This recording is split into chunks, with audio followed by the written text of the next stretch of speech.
자, 이번 시간에는 우리 조세 총론에 대해서 이제 살펴볼 겁니다.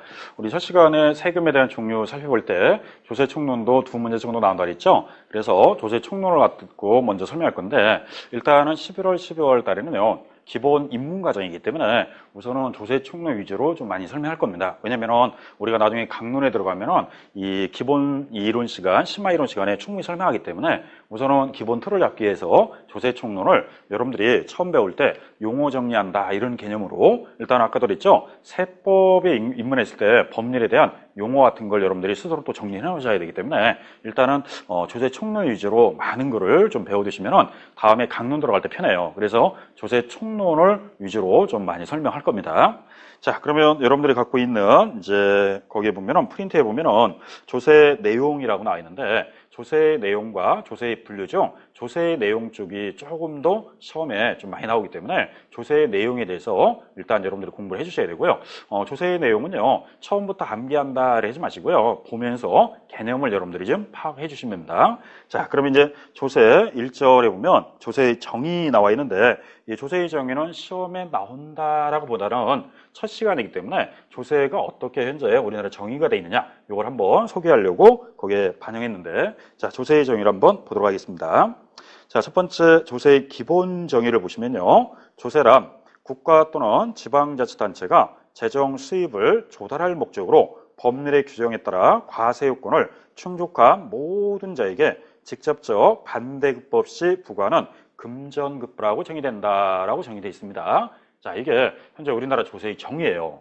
그러면 그 두 줄을 갖다가 밑에 보시면은 조세의 개념 분석이라 가지고 7가지로 따로 분석해 봤는데, 자, 첫 번째는요, 조세를 부과하는 과세 주체는 국가 또는 지방자치단체이다 이렇게 나와 있습니다. 자, 좀 아까 우리 조세, 부동산 조세라고 해서 현재 국가에서 부과하는 국세와 지방자치단체가 부과하는 지방세가 있다고 했습니다. 그러면 국가가 과세권자면 국세로 가야 되고, 지방자치단체가 과세권자면 지방세라고 합니다. 그럼 현재 조세는요, 이 공법상의 단체인 국가와 지자체 외에는 조세를 부과할 수 없어요. 예를 들어 우리 공공기관이 부과하는 공과금은 조세입니까? 조세가 아닙니까? 조세가 아닙니다. 여러분들이 공공기관에서 부과하는 거는 여러분들이 사용한 만큼 사용료 낸 거예요. 그래서 여러분들이 전기를 사용하면 전기요금 냅니다. 수도를 사용하면 수도요금, 여러분들이 통신을 사용하면 통신요금, 가스요금, 이렇게 어떠한 공공기관에서 여러분들이 사용한 만큼 사용료를 부과하는 것은 요금 또는 사용료라고 표현해요. 그러면 세금이라는 것은요, 일단 이렇게 국세, 지방세 나눠져 가지고 국가가 부과하는 국세와 지방자치단체가 부과하는 세금, 이게 다 세목으로 구성되어 있기 때문에 앞으로 우리 세법 시간에는 취득세, 등록면허세, 재산세 이렇게 세목으로 표현해요. 그러면 좀 아까 전기세, 수도세 이렇게 하면 안 되죠. 전기요금, 수도요금이라고 합니다. 그런 요금은 여러분들이 사용한 만큼 사용료 내는 거예요. 많이 쓰면 많이 내고 적게 쓰면 적게 내요. 근데 세금은요, 반대급부가 없기 때문에 취득세, 취득한 자가 내는 거, 나중에 보유하는 자가 재산세, 이런 세금들은 반대급부 없이 여러분들이 어떠한 취득 행위를 보고 과세하는 거, 재산이 있을 때 과세하는 거, 여러분들이 부동산을 팔아서 소득이 차관해서 과세하는 세금들은 세금으로서 부과하는 거고요, 반대급부하고 전혀 관계없다. 그래서 앞으로 국가가 부과하는 국세와 지방자치단체가 부과하는 지방세, 이 두 가지로 크게 구성되어 있습니다. 그럼 이제 과세권자는 국가와 지자체다 이렇게 생각하시면 돼요. 자, 두 번째는요, 국가를 운영하고 지자체를 운영하려면 그만한 재원이 있어야 돼, 없어야 돼요? 있어야죠. 그거를 국민으로부터 세금을 걷어들여서 징수한 다음에 그 재원을 가지고 국방이나 치안이나 사회 기반시설, 요즘에 복지 혜택 이런 걸 많이 줄 수 있는 게 결국은 세금을 걷어들여서 우리가 쓰는 돈입니다. 그래서 재정 수입의 조달이 있다 이렇게 나와 있습니다. 자, 그러면 문장을 보면 재정 수입을 조달할 목적으로 부과, 징수한다. 부과하고 걷어들인다, 징수한다 이렇게 표현합니다. 자, 1차적으로 목적은요, 국고적 목적, 즉 재정 수입 조달이 있다 이렇게 나와 있고, 2차적 목적은 사회정책적 또는 경제정책적 목적을 가지고 있다. 이게 부차적인 목적입니다. 이게 재정 수입의 조달할 목적을 갖고 있다 이렇게 생각하시면 돼요.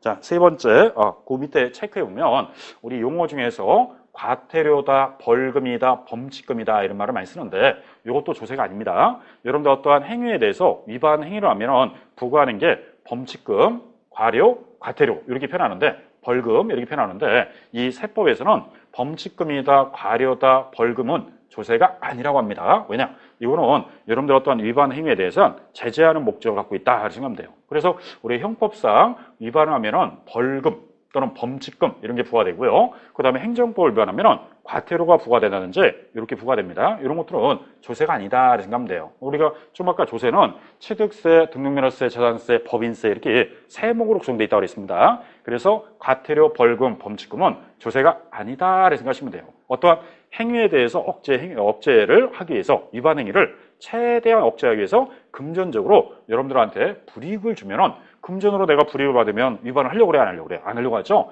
그런 위반에 대한 억제 형태를 하기 위해서 만든 게 범칙금, 벌금, 과태료입니다. 그래서 세법 시간에는 벌금이다, 범칙금이다, 과태료 이런 말 안 쓸 거예요. 사실 여러분들이 어느 시간에 이런 거 많이 들어보냐면 공법 시간에 공시법, 중개사법 여기에 보면 벌금, 과태료 이런 말을 많이 들어볼 겁니다. 세법은 그런 말을 전혀 안 쓴다고 그랬어요. 왜? 조세가 아니기 때문에 그렇습니다. 자, 그래서 이것도 하나의 용어 정리다 이렇게 생각하면 돼요. 자, 세 번째 표현은요.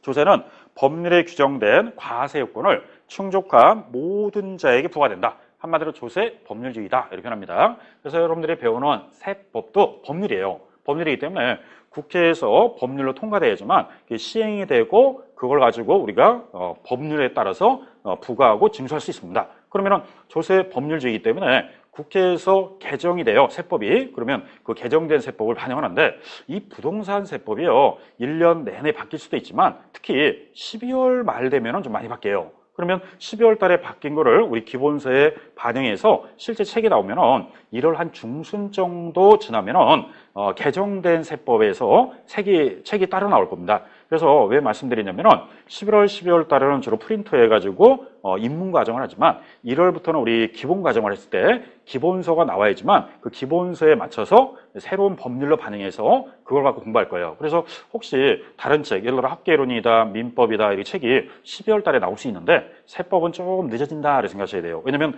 12월 29일 날 30날 법이 통과되면 그걸 가지고 이제 우리 책에 반영해서 실제 인쇄에서 나오면은 조금 늦어질 수밖에 없어요. 아무리 빨리 나와도 1월 중순 정도뿐이 나올 수가 없어요. 왜냐면 워낙 12월 말에 법이 통과되기 때문에 그렇습니다. 만약에 세법이라는 법이 12월 초에 만약에 개정됐다 그러면 12월 말까지 출간이 되겠는데 항상 보면 12월 29일 30날 이때 늦으면 31일 날 이렇게 법이 통과되다 보니까 그걸 반영한 책이 좀 늦게 나오기 때문에 혹시 여러분들이 세법 책은 왜 이렇게 안 나옵니까? 이렇게 하지 마시고요. 지금 미리 말씀드렸지만 법률이 개정된 거를 반영해야 되기 때문에 1월 중순 이후 1월 15일 이후에 여러분들 앞으로 책이 갈 겁니다. 그렇기 때문에 조금 참고 기다리십시오. 그래야지만 여러분들이 개정된 법으로 새 책이 나왔을 때 기존 법으로 하면 안 되죠. 바뀐 걸로 여러분들이 배워야지만 나중에 공부할 때 혼선이 안 생겨요. 그래서 최대한 개정된 법을 정리해서 반영하려면 한 1월 15일 이후에 정도에 나온다. 이렇게 생각하십시오. 자, 그래서 조세는 무슨 주의이기 때문에? 법률주의이기 때문에 법에 바뀐 대로 반영한다. 이렇게 생각하면 돼요. 자, 그 다음에 네 번째. 그러면 법률에는 네 가지 요건을 반드시 갖춰야 되는데 일명 4대 요건이라고 합니다. 첫 번째는 과세 대상이 있어야 되고요. 납세 의무자가 있고 과세 표준, 세율. 요 네 가지를 과세 요건이라고 해서 이 네 가지가 법에 명시가 돼야지만 세금을 부과할 수 있다. 그래서 일종의 조세 법률주의 중 4대 요건을 반드시 갖춰야 된다 이런 뜻이에요. 만약에 네 가지 요건 중 하나라도 빠져 있으면 법으로서 실행할 수가 없어요. 그래서 반드시 갖춰야 될 요건, 이 4대 요건이라고 합니다. 그래서 이 과세 요건이 규정된 경우에만 조세를 뭐 할 수 있다? 부과할 수 있다. 이렇게 정의하고 있습니다. 자, 다섯 번째는 조세 납부 의무는 모든 국민이라고 그래요. 그래서 국민에는 자연인, 개인뿐만 아니라 법인, 단체 다 납세 의무가 있기 때문에 모든 국민은 조세에 대한 납세 의무가 있다. 이렇게 표현합니다. 참고로요. 우리 공공기관도 세금 낼까요? 안 낼까요? 세금 냅니다. 한국전력공사, 수자원공사, 한국토지주택공사 다 세금을 내게 돼 있어요. 왜냐하면 공공기관도 기관이라도 국가나 지자체가 아니기 때문에 공공기관도 세금에는 자유로울 수가 없어요. 다 세금을 내야 됩니다. 그래서 우리 세금은 개인만 내는 게 아니라 법인도 내고요. 무슨 단체도 내고 공공기관도 다 세금을 내게 돼 있습니다. 자, 그 다음에 여섯 번째는 조세 납부에 대한 반대급부가 없다. 개별적 보상이 없어요. 그래서 누구나 세금 내는 걸 싫어합니다. 왜 싫어하냐? 반대급부가 없기 때문에. 부자든 가난한 자든 세금을 내가지고 기분 좋아하는 사람 없어요. 아마 여러분들이 세금 낼 때 얼굴 인상을 보면 항상 웃는 얼굴이 아니라 세금을 낼 때는 약간 좀 찌푸려져 있습니다. 왜냐? 반대급부가 없기 때문에. 그래서 세금 내면서 은행 가서 기분 좋게 내고 오는 사람은 없습니다. 항상 내야 되니까 내는데 기분 좋아서 내는 건 아니고 이 반대급부 없이 그냥 내기 때문에 우리가 세금 내는 걸 싫어합니다. 누구나 다 세금을 가능한 안 내려고 하죠. 그래서 조세는 반대급부가 없다 이렇게 표현합니다. 자, 7번째는 조세는 뭘로 납부하는 게 원칙이냐? 금전 납부가 원칙이다. 여러분들 대부분 세금을 금전으로 냈을 거예요. 그래서 금전 납부가 원칙인데 일부 세목에 대해서는 물납이 허용되는 것도 있다 이렇게 나와 있습니다. 그 교재에 보면은 물납이 허용되는 세목 중에 국세는 종합부동산세, 그 다음에 양도세, 상호세, 증여세 이런 세목들은요 물납도 일부 허용돼요. 그러니까 조세라고 다 물납되는 건 아니고 법에 정한 세목 중 물납이 되는 게 있고 안 되는 게 있어요. 자, 그래서 물납은 이러한 세목들이 된다. 그리고 지방세는 유일하게 재산세 하나만 물납을 합니다. 재산세 외에 취득세나 등록면허세는 물납이 없어요. 그래서 세금이라고 해서 다 물납되는 건 아니다. 우리가 배우는 5가지 세목 중 취득세, 등록면허세는 물납이 안 되고요. 재산세, 종부세, 양도세는 물납이 돼요. 그래서 세목마다, 법률마다 물납이 가능한 게 있고 가능하지 않는 것도 있다. 이렇게 생각하셔야 됩니다. 물론 강론에 배우면 다 정리를 할 겁니다. 자, 그래서 거기 나오는 게 7가지로 개념 분석해 봤는데 7가지는 그랬죠. 시험에 나와서 배운 게 아니라 첫 시간에 조세의 정의이기 때문에 한번 7가지를 개념 분석을 쭉 살펴봤는데 이 7가지를 우리가 한마디로 말하면 조세의 정의다 이렇게 생각하면 돼요. 자, 요 3페이지 나와 있는 조세의 정의는 여러분들이 참고만 해주시면 돼요. 자, 그래서 조세의 정의를 한번 살펴봤고요. 이제 다음에 가면 4페이지에 가면은 제 2절 조세 관련 용어 나와 있는데 용어를 좀 배울 겁니다. 첫 번째는 세액계산 나와 있고요. 그 두 번째 보면 가산세, 세 번째 보면 가산금 이렇게 나와 있는데 앞으로 우리가 취득세부터 양도세 배울 때 가산세라는 말도 있고요. 가산금이라는 것도 있어요. 자, 두 가지를 한번 비교하면서 정리해 보도록 하겠습니다. 자, 우선 우리가 가산세 및 가산금, 자, 한마디로 말하면 처벌조항이에요. 여러분들이 어떠한 법률적 위반, 의무를 이행하지 않으면 아까 우리가 과태료나 범칙금 부과한다고 있죠? 근데 세법에서는 범칙금, 과료, 과태료는 조세가 아니라고 했습니다. 대신 그 유사한 것이 뭐냐? 가산세예요. 이 가산세는요, 앞으로 세법에서만 씁니다. 세법 외의 법률은 가산세란 말 안 써요. 그래서 여러분들이 공법, 공시법, 중개사법, 민법 이런 법률 배울 때 가산금, 가산세는 거의 안 써요.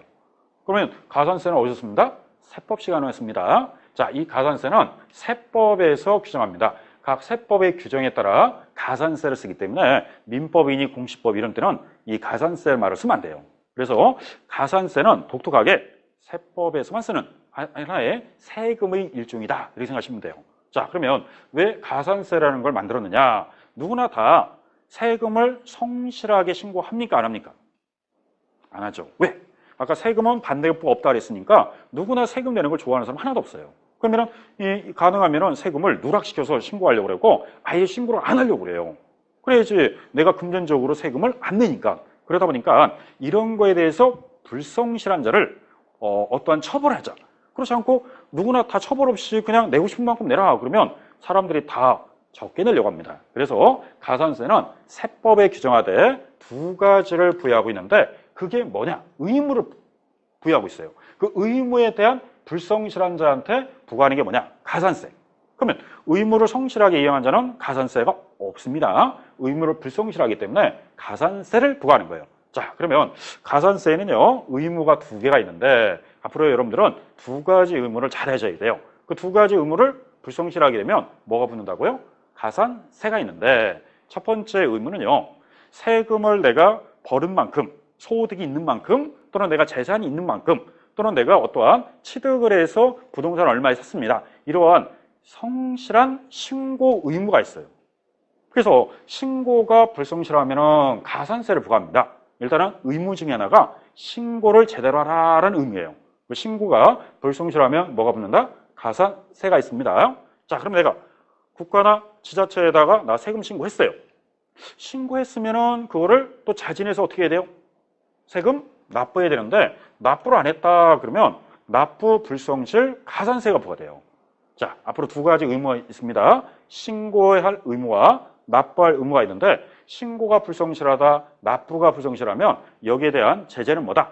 가산세가 부과됩니다. 그래서 앞으로 우리가 배우는 세목 중에 신고 납부하는 조세가 있어요. 신고 납부를 의무를 이행하지 않았다. 그러면 가산세가 부과됩니다. 자, 그러면 신고에 대한 불성실, 납부에 대한 불성실 중 납부 불성실은 일을 계산해요. 하루가 늦어질수록 일을 만분의 3이라는 가산세를 부과해요. 그럼 일을 만분의 3이면 하루, 이틀, 10일, 100일, 1년 이렇게 하루가 늦어질수록 무조건 만분의 3이 가산됩니다. 꽤 큽니다. 요 일을 만분의 3을요 연으로 따지면은 10.95%라고 해요. 자, 이자율이 10.9% 나와요. 하루에 0.03%라고 했을 때 연으로 따지면 1년 365일이니까 그 365일을 0.03%로 곱하면요 1년에 대한 이 불성실 가산세가 무려 10.9%예요. 상당히 높은 비율이죠. 그래서 앞으로 세금을 납부를 갖다가 게을리하지 마시고 정해진 날짜에 꼬박꼬박 납부하셔야 돼요. 하루만 늦어져도 무조건 일을 만분의 3이 부과됩니다. 자, 여기 납부 불성실이고요. 자, 신고 불성실. 신고 불성실은요, 신고자의 원인에 따라서 좀 달라지는데 무신고자하고 과소신고자하고 차별이 있어요. 그러면 조세에는 국세든 지방세든 무신고자하고 과소신고자 중 누구를 더 처벌할까요? 무신고자를 더 처벌합니다. 여기서 무신고자를 더 처벌한다는 것은 그만큼 더 비율이 높다는 거예요. 비율이 높다는 것은 그만큼 불이익을 준다 이 뜻이에요. 자, 일반적으로 무신고자는 20% 더 내게 돼 있어요. 본인이 신고가 안 했으니까 신고에 대한 산출세액의 20% 가산세가 붙고요. 과소신고자는 신고를 했지만 누락신고자죠. 누락신고자는 10%가 더 부과됩니다. 그러면 2배 차이가 나기 때문에 무신고자는 20%, 과소신고자는 10%예요. 이렇게 일반 무신고자와 일반 과소신고자에 대해서는 가산세 비율이 다르다 이 뜻이에요. 자, 여기에다가 부정하게 신고하는 사람이 있어요. 고의적으로, 부당하게. 그럼 예를 들어서 뭐 우리가 매매계약서를 다운계약 썼다, 업계약 썼다, 거짓 증빙했다, 거짓 서류 제출했다, 이렇게 소득을 은폐했다, 이렇게 부당하게 하면요 부당가산세는 또 40%가 부과됩니다. 그래서 부정가산세는 비율이 상당히 높은데 비율상 몇 프로다? 40%예요. 그리고 이렇게 가산세가 차이가 있기 때문에 일단은 무신고자는 20%, 과소신고자는 10%고요. 그 다음에 부정신고자는 40%이기 때문에 그 원인에 따라서 가산세가 틀려져요. 자, 이거를 나중에 우리 취득세부터 양도세 배울 때 이 가산세를 정리할 건데 오늘 그냥 가산세가 이렇게 돼 있기 때문에 이 신고에 대한 불성가산세가 매우 높다라고 생각하면 돼요. 아까 납부 불성실은 하루만 늦어지면 0.03%씩 해서 연으로 따지면 10.9%지만 1년치를 따졌을 때 그런데 신고 불성실은 단 한 번 신고를 무신고 안 했다 또는 과소신고해도요 무조건 기간에 관계없어요. 무조건 무신고자는 20%, 과소신고자는 10%니까 비율이 상당히 높다 이런 뜻입니다. 자, 이게 가산세를 표현한 겁니다. 자, 그 다음에 이제 가산금을 좀 정리해 보면 이렇게 되어 있습니다. 우리 가산금 그러면 이 가산금은 연체이자의 성격이라고 그래요.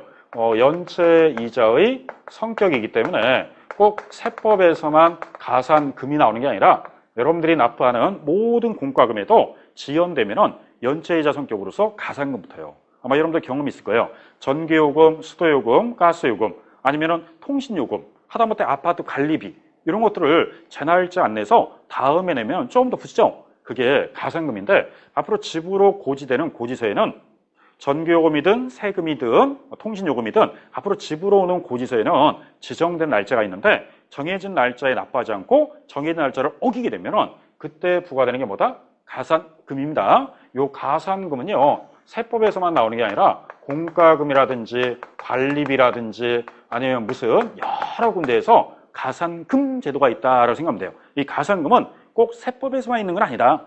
좀 아까 가산세는 세법에서만 규정하지만 가산금은 여러분들한테 고지하는 모든 고지서에는 정해진 날짜가 있는데 그걸 어기게 되면 가산금 제도가 있다고 생각하시면 돼요. 자, 가산금에는요 일단 국세는 국세징수법, 지방세는 지방세기준법에 정해져 있는데 자, 국세징수법이나 지방세기준법에 보면 고지서를 발송했는데 납부기한 내에 납부하지 않았다. 이때 부과되는 게 뭐다? 가산금입니다. 일단 앞으로 여러분들이 매달 뭔가 집으로 고지서 오는 거를 정해진 날짜에 납부 안 했다. 그러면 납부기한을 어겼기 때문에 가산금 제도가 있다. 자, 가산금은 국세, 지방세가 똑같은데 가산금 그러면 3%라고 해요. 3%. 자, 일단은 지연되면은 3%가 가산금 씁니다. 또한 1개월 지날 때마다 또 계속 지연되면 이번엔 중가산금이 또 붙어요. 중과상금은 매월 1.2%, 60개월 한도, 60개월이면은 5년 동안 붙을 수 있다 이 뜻이에요. 다만 중과상금은요, 국세는 100만 원 이상부터고요, 지방세는 30만 원 이상부터 중과상금이 붙게 되어 있습니다. 자, 그래서 국세, 지방세에 따라서 중과상금은 무조건